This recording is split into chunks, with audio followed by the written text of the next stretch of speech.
Welcome to Wildcat Insider, your source for stories from grades 7, 8, and 9. If you head out to the football game tonight, you will be able to see our amazing marching band in action. Reporter Chase Wildcat had a chance to talk to some of the members and directors about this year's show. We all know what happens during the games, but what happens at halftime? Today I had the chance to talk to the marching band directors and get the inside scoop. I asked Mr. Jordan and Mr. Sheridan what they think of their marching band so far. The band has made a lot of progress from the beginning of band camp to now, and I'm pretty happy with the progress that they've made. Well, so far, the marching band has come a long way since band camp.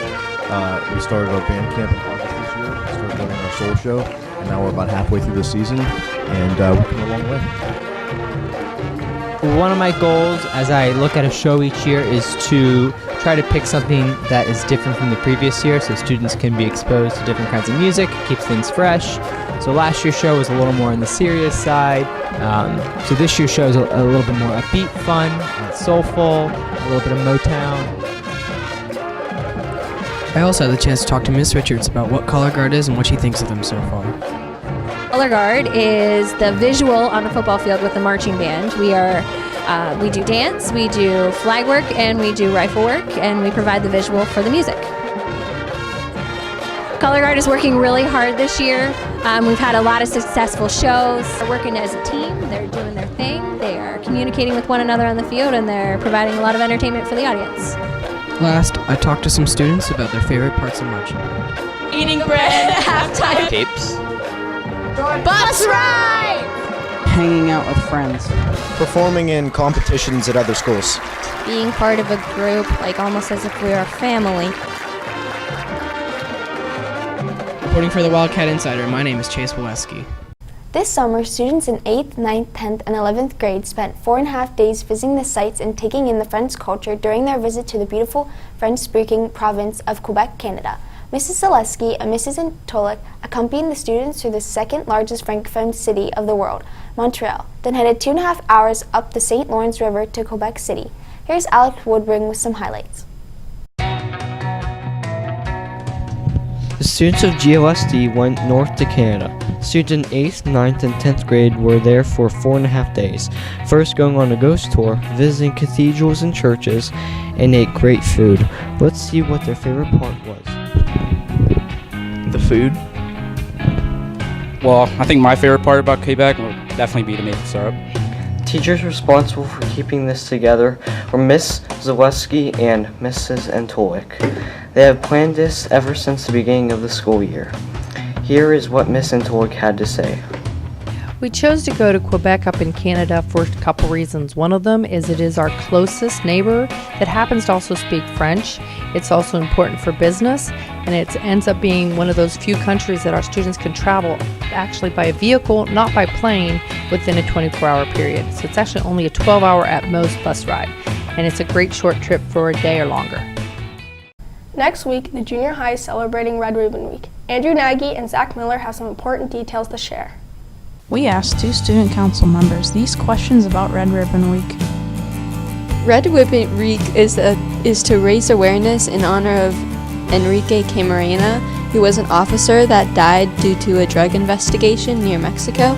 And this week is to just raise awareness of drugs because they could really take a toll on someone's life. We are doing a themed week where kids dress in different clothes, and we're giving red ribbons out to all the kids to remind them not to do drugs. The Environmental Club is back in action, exploring our local streams. Here's Jess Humey and Carly Stas with the story. On Saturday, October 7th, 15 members of the Junior High Environmental Club met at Rotary Park to collect macroinvertebrates and small fish. We asked some members about the Environmental Club. Environmental clubs where you go and you learn about the environment. It's taught by Mr. Roberts. We asked students what they did while they were there. At Rotary Park, we use what are called kick nets, which are nets that have 2 poles at the end to try and catch whatever we could from the bottom of the stream. There were many highlights of their experience. My favorite part of the experience was wading into the creek, falling in head first into the water. I loved catching the rainbow darters, which are a kind of fish because they were super colorful and pretty.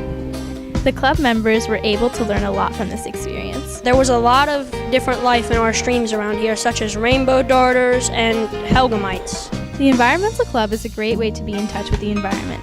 See Mr. Roberts if you are interested in joining. In today's Cat Chat, Joe Kuzat and Ethan Zupank asked students the first thing they would do if they ruled the world.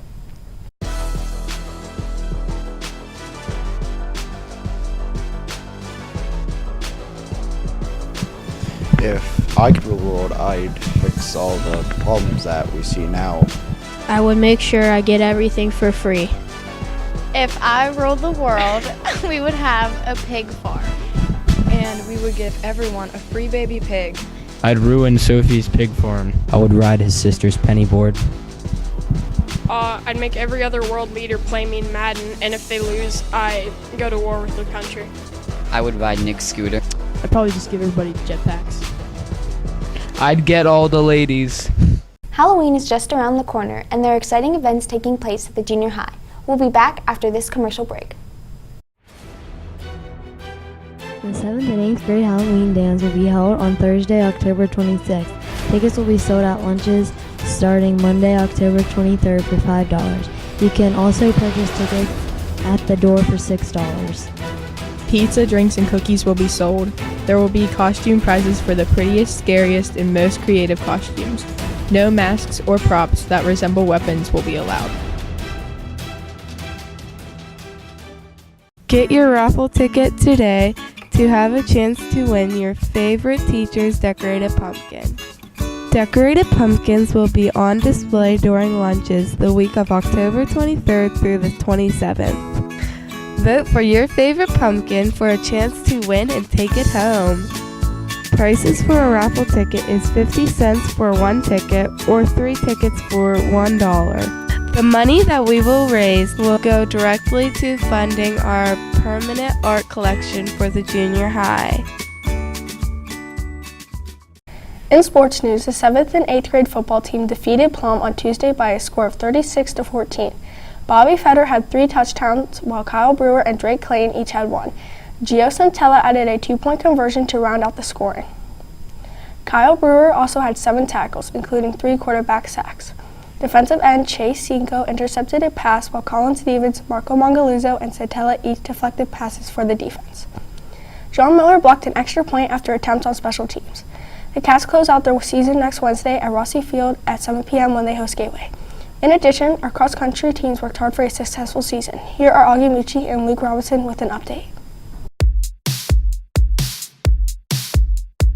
So far this season, the Wildcat cross-country team have put in a tremendous amount of effort, and it shows in their personal records. For 5K, my personal PR is 17:39. On a 1.6 mile course, my PR was 11 minutes, 10 seconds. Leading up to a race, cross-country runners have different ways of preparing for the big day. I drink water, and the girls have a dance party. We talked with the head junior high cross-country coach about the length and difficulty of various courses. The course length for junior high cross-country races usually range anywhere from 1.5 to 1.9 miles. A lot of the invitationals that we go to are right around 1.8, 1.9. Our course here at home is about 1.73 miles, and it's one of the most grueling, toughest cross-country courses that we have. Both junior high teams did a phenomenal job at WADAs this year. The girls placed second and the boys placed 7th overall. We wish our 9th grade runners the best of luck in their upcoming races. The junior high German club's T1 Terminator team was one of many teams who participated in the JDRF Type 1 to Type 9 walk held at Pitt Greensburg. Students sold sneakers at lunches and designed shirts to raise awareness for Type 1 diabetes. Logan Bird and Julie Pavarnik had a chance to talk to some of the participants. The JDRF Walk is a walk for diabetes that took place September 30th at Pitt Greensburg. It raises money for research on diabetes. We interviewed some staff and students that participated about the walk.